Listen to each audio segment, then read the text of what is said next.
Et moi, qu'est-ce que je peux cocher? Bah, tu mets noir.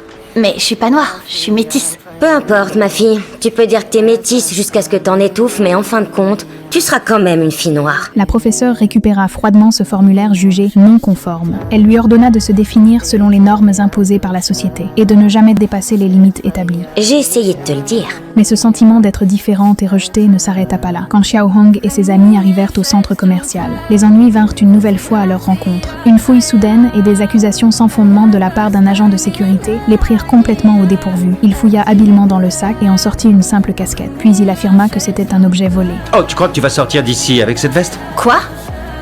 Non, je suis en train de l'essayer.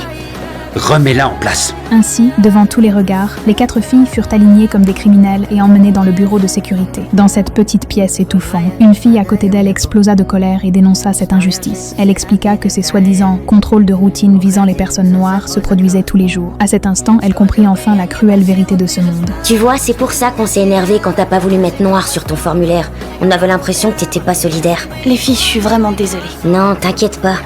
T'es pas toute seule. On est avec toi. La barrière qui les séparait s'effondra instantanément. Elles partagèrent un simple paquet de pain. Mais ce moment ressemblait presque à un véritable rituel sacré. À ce moment-là, un homme entra avec une colère immense. Son assurance de blanc issue d'un milieu privilégié fit immédiatement perdre son arrogance à l'agent de sécurité. Le père exigea fermement de repartir avec sa fille. Monsieur, je suis désolé, c'est un malentendu. Quoi? Non, vous savez très bien que ce n'est pas un malentendu. Tu vois, c'est pour ça qu'on peut pas rester coincé dans cette ville arriérée.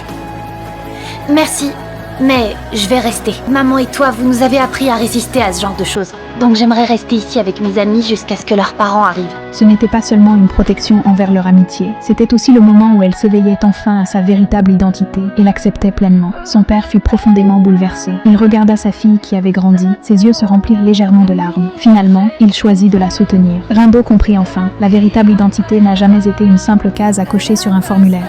Tu pouvais pas dire qu'il était notre père à toutes?